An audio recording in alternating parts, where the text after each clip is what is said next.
dan Facebook. Sekarang Ibu Heni bilang, Pak rekam sudah malam ini untuk dikasih di YouTube. Saya bilang tidak, harus siaran langsung karena supaya orang lihat oh sudah ada di rumah.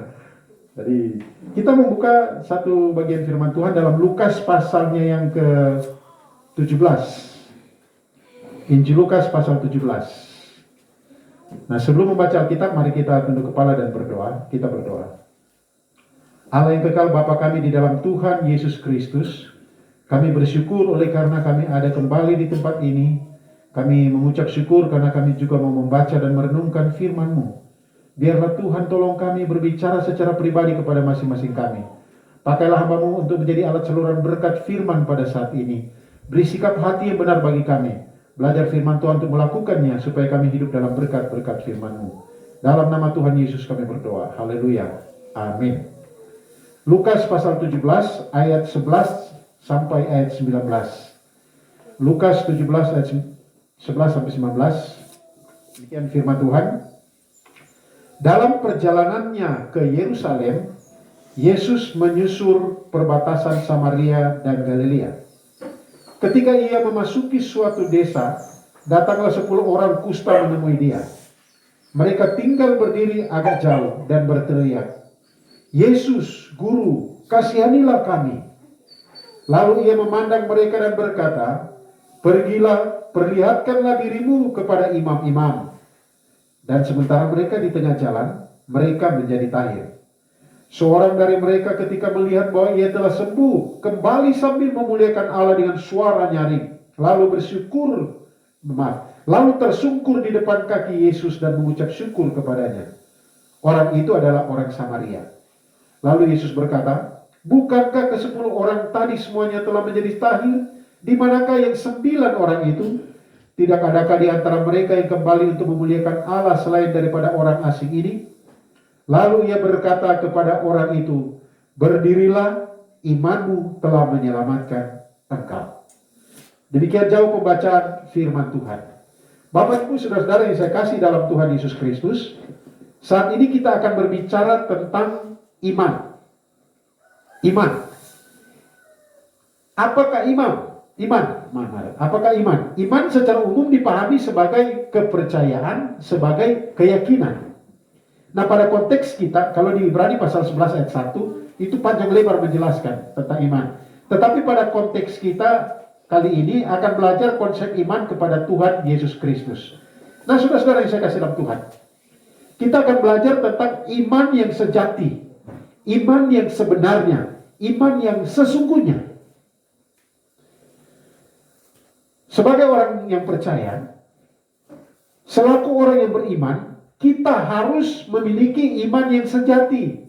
Kita harus memiliki iman yang sebenarnya, iman yang sesungguhnya. Pertanyaannya, apa ciri-ciri iman yang sejati itu? Apa ciri-ciri iman yang sebenarnya itu? Apa ciri-ciri iman yang sesungguhnya itu? Nah, dari kisah yang kita baca tadi, Yesus menyembuhkan 10 orang kusta, kita akan belajar 3 ciri orang yang memiliki iman sejati.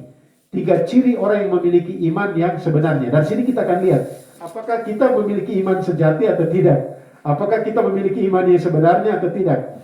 Saudara, mari kita lihat secara cepat saja, satu persatu. Ciri pertama, orang yang memiliki iman sejati, iman yang sesungguhnya ialah dia sadar akan keadaan diri. Orang yang memiliki iman sejati, sadar keadaan dirinya. Bapak Ibu saudara-saudara yang saya kasih dalam Tuhan, artinya dia menyadari siapa dirinya, dia menyadari keadaannya, dia menyadari kebutuhannya untuk sebuah pertolongan. Itu yang kami alami pada waktu dalam keadaan sakit itu. Saya secara pribadi saya sadar saya butuh pertolongan. Setiap kali dengar ambulans lewat, saya sadar bahwa Tuhan harus menolong saya dan mengangkat saya dari lembah kekelaman ini. Atau ketika saya dan istri sudah tidak mampu, bini, Tuhan gendong kami. Karena itu janji firman Tuhan. Nah, kesadaran diri inilah yang akan menolong kita mendapatkan pertolongan daripada Tuhan. Ketika kita menyadari keadaan kita, siapa diri kita, bagaimana keadaan kita, apa kebutuhan kita. Coba perhatikan kesadaran diri dari ke-10 orang kusta ini. Nah, saudara-saudara, di zaman lalu orang kusta ini, mereka tidak boleh gabung dengan orang-orang sehat. Tapi bersyukur mereka bisa gabung sama-sama, orang kusta bisa tinggal sama-sama. Sama ada orang yang sakit corona, kalau semua di rumah corona sama-sama boleh. Tapi kalau ada yang sakit tidak, aduh, satu itu kau harus menyingkir. Nah, begitu juga dia orang sakit kusta. Ada ketentuan Yahudi, hukum Taurat, mereka harus tinggal di luar desa. Dan mereka ada di luar desa. Nah, waktu ketemu Yesus, mereka tidak boleh dekat-dekat. Mereka berdiri agak jauh. Dan berteriak. Nah, kalau dekat berarti tidak bisa berteriak. Cuma bilang, Guru kasihanilah kami. Tapi karena jauh, mereka harus berteriak. Nah, mengapa mereka berdiri agak jauh? Mengapa mereka tinggal di luar desa? Itu karena apa? Karena mereka sadar keadaannya yang penyakit kusta. Ada ketentuan tentang itu.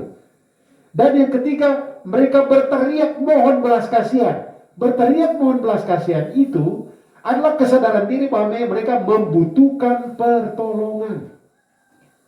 Tadi pagi renungan kami, kisah orang Israel yang dikepung. Sehingga tak berdaya sama sekali, mereka ketakutan, rajanya sangat ketakutan. Sehingga raja, dia ambil keputusan, dia mencari wajah Tuhan. Nah, di cerita renungan itu dikisahkan, ada seorang Kristen datang ke pendetanya, menangis dan berkata, memang saya sudah hancur, tidak bisa lagi, habis semua, tidak ada kekuatan lagi, hanya Allah yang tersisa. Dia bilang begitu, hanya Allah yang tersisa. Dan pendetanya langsung wajah ceria dan berkata, itu sudah cukup kalau ada Allah. Kalau yang tersisa hanya Allah, itu sudah cukup. Dan saya renungkan pada waktu kami sakit, yang tersisa hanya Allah saja. Hanya Allah, tidak ada yang lain. Saudara-saudara yang saya kasih dalam Tuhan Yesus Kristus. Tapi kalau kita memiliki iman sejati, itu yang pertama kita harus menyadari keadaan diri kita dulu. Nah, sekarang ini kan, saya kasih contoh, misalnya anak-anak sekolah. Mereka sudah tahu bahwa sekolah ini sekarang setengah mati karena harus daring. Tapi anak-anak yang tidak menyadari ini, anggap biasa saja, saya tidak bisa, jadi tidak mau berusaha. Wah, itu parah, itu susah. Apalagi kalau mahasiswa. Waduh. Atau ada seorang ada usaha, misalnya orang sudah tahu bahwa ada usaha, dia harus berjuang untuk usahanya itu. Tapi dia bilang begini, itu biasa saja. Dalam kondisi seperti ini dia aslinya terkilas. Karena tak menyadari keadaan diri. Apalagi berhubungan dengan dosa. Sudah buat dosa tapi tidak sadar. Sama dengan orang sakit kusta ini. Dia sadar bahwa mereka sakit kusta. Mereka berdiri agak jauh. Mereka berteriak. Mereka minta tolong. Minta belas kasihan. Ada saat-saat tertentu Bapak Ibu Saudara. Mari minta belas kasihan kepada Tuhan. Apalagi ketika kita tidak ada apa-apa lagi. Ciri yang kedua, orang yang memiliki iman yang sejati, yang pertama sadar akan keadaan diri, yang kedua taat pada firman Tuhan, taat pada perintah Tuhan. Ini luar biasa, ayat 14. Ini lucu kalau saya baca sebenarnya. Ayat 14. Lalu ia memandang mereka, Yesus memandang mereka yang berteriak minta tolong dan berkata, pergilah, perlihatkanlah dirimu kepada imam-imam.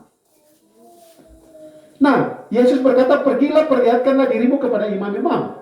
Padahal menurut aturan Taurat, mereka pergi ke imam kalau sudah sembuh, untuk imam pastikan sudah sembuh atau belum. Tapi waktu Yesus berkata, ini dalam keadaan sakit ya, dalam keadaan kusta, pergilah, perlihatkanlah dirimu kepada para imam. Mereka langsung berjalan dan dikatakan di dalam ayatnya yang ke-14, dan sementara mereka di tengah jalan, artinya waktu jalan, mereka masih sakit, sementara di tengah jalan, mereka lihat, sudah sembuh, sudah tahir. Bapak Ibu Saudara, apa yang kita pelajari di sini? Ketaatan. Taat artinya dengar-dengaran. Taat artinya tidak membantah dan patuh menuruti perintah Tuhan. Saudara-saudara, karena mereka taat, mereka sembuh. Dan kalau kita baca Kejadian sampai Wahyu, itu selalu, kalau saya baca, selalu ketaatan menghasilkan kuasa Tuhan, atau ketaatan menghasilkan mujizat, kalau dapat dikatakan seperti itu. Coba kita lihat pada waktu Tuhan bilang begini kepada Musa, sudah, arahkan tongkatmu untuk menyeberang laut Teberau. Coba bayangkan, Dia mau pukul tuh. Saya mau toki ini, dia mau tabelah laut kan tidak kan? Pada waktu mereka berjalan untuk menyeberang sungai Yordan dengan Yosua, ya celupkanlah kakimu, maka ini akan putus di kali ini. Wah, kita juga pikir setengah mati itu, bagaimana ya? Tapi taat saja. Ketika mentaati Tuhan, maka selalu ada mujizat. Ketika kita taat kepada Tuhan. Saudara, tapi memang ketaatan ini adalah ciri daripada orang yang mengasihi Tuhan, orang yang beriman. Ciri yang ketiga, ini ciri yang ketiga. Orang yang memiliki iman sejati adalah orang yang tahu, orang yang suka berterima kasih, orang yang tahu bersyukur. Nah, ini panjang lebar di sini Yesus membahas. Artinya orang yang tahu bersyukur, orang yang suka berterima kasih, dia akan peka terhadap semua berkat dan anugerah Tuhan dalam hidupnya. Saudara-saudara yang saya kasih Tuhan, kita perhatikan ayat 15-19. Si orang kusta, orang Samaria, ketika mereka 10 orang kan ini mentaati Tuhan, berjalan dan dia sudah sembuh. Dia farek dengan mau pergi ke imam dulu. Saya harus kembali kepada penyembuh daripada membuktikan saya sembuh. Dan apa yang dia lakukan? Dia kembali kepada si penyembuh, yaitu Yesus Kristus. Saudara-saudara yang saya kasih di dalam Tuhan Yesus Kristus, dia sadar bahwa dia telah sembuh. Wah, saya sudah sembuh. 10 orang juga itu sadar sudah sembuh. Mereka senang, dan orang kusta kalau sudah sembuh, itu adalah sesuatu yang luar biasa, karena mereka bisa kembali ke masyarakat, mereka bisa kembali ke keluarga. Dan 9 orang lain ini cepat-cepat mau pergi ke imam-imam membuktikan ini, kami sudah sembuh. Tapi mereka lupa penyembuhnya. Si orang Samaria ini, yang dianggap orang lain, orang kafir, ketika dilihat dia sembuh, dia langsung ingat ada penyembuhnya. Dia kembali dulu kepada si penyembuh. Dia sadar yang lebih penting kembali kepada si penyembuh. Lebih penting daripada diakui telah sembuh dan diterima kembali dalam lingkungan masyarakat. Lebih penting datang kepada penyembuh. Lebih penting datang kepada pemberi berkat daripada berkatnya itu sendiri. Saudara-saudara, yang ketiga, dia sadar bahwa rasa terima kasih dan syukur yang terbaik adalah memuliakan Allah. Dan dikatakan apa? Dia memuliakan Allah dengan suara nyaring. Tak malu-malu. Tapi saya bayangkan Bapak Ibu, 10 orang toh? 10 rame-rame jalan. Ayo kita pergi ke imam-imam. Setelah ini, sembuh. Langsung berteriak mereka. Oh, lari-lari pergi ke imam-imam untuk buktikan. Tapi yang satu tidak. Dia lari kembali. Yang 9 mungkin bilang, kau bikin apa? Disuruh pergi ke imam dewa. Tidak, saya pergi. Dan dia memuliakan Allah dengan suara nyaring. Tapi 9 orang ini tidak tergerak. Tidak tergerak ya. Saudara-saudara saya kasih Tuhan. Bentuk syukur terbaik adalah memuliakan Allah. Yang kedua, menyembah Yesus si penyembuh. Itu bentuk syukur yang terbaik. Saudara-saudara, akhirnya si orang Samaria yang sembuh dari kusta ini bukan hanya mengalami kesembuhan dan pemulihan secara jasmani, tetapi juga kesembuhan dan pemulihan secara rohani, karena Yesus berkata, imanmu telah menyelamatkan engkau. Bapak, Ibu, Saudara, banyak kali anugerah berkat Tuhan datang kepada kita dengan berbagai cara, melalui tangan-tangan orang-orang percaya yang lainnya, melalui tangan-tangan orang-orang yang datang kepada kita, atau melalui tangan dokter atau perawat, atau kalau kita sakit. Tetapi kadang-kala melalui doa-doa banyak orang. Tetapi ketika kita sadar bahwa kita telah sembuh, kita sadar kita telah mendapat berkat daripada Tuhan, maka yang pertama kali syukuri. Saya pada waktu Tuhan pulihkan, saya langsung berkecamuk dalam pikiran saya. Orang pasti tanya, bagaimana kamu bisa sembuh dari corona? Kamu bikin apa? Aduh, saya bilang, Tuhan tolong saya untuk jawab bahwa hanya kemurahan Tuhanlah bisa, sehingga bisa sembuh. Tapi mereka pasti mau cari tahu saya bikin apa. Sama dengan ini kemarin, ya Pak. Saya mau, karena ini pendeta, hamba Tuhan, saya mau bilang begini ya, hati yang gembira adalah obat. Tapi mereka mau yang real, yang nyata-nyata, yang lain.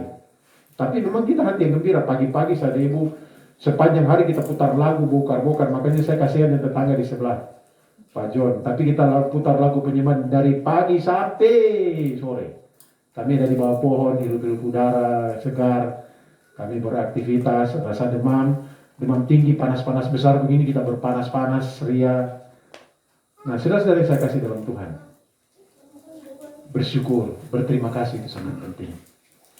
Banyak yang sudah Tuhan berikan kepada kita. Kalau kita dalam kondisi begitu, waktu bangun pagi dan kita hirup udara segar, aduh, coba setelah kita selesai dari sini, masker kita buka dan kita tarik, oh Tuhan terima kasih Tuhan, terima kasih saya. 3 ciri orang yang beriman sejati, 3 ciri iman sejati. Yang pertama, dia sadar akan keadaan dirinya. Harus menyadari terus siapa kita, bagaimana keadaan kita, apa kebutuhan kita. Yang kedua, taat pada firman Tuhan, taat pada perintah Tuhan. Bagaimana untuk taat pada perintah Tuhan? Suka dengar firman Tuhan, suka belajar firman Tuhan, dan taati dia. Yang ketiga, suka berterima kasih, suka bersyukur, tahu bersyukur kepada Tuhan.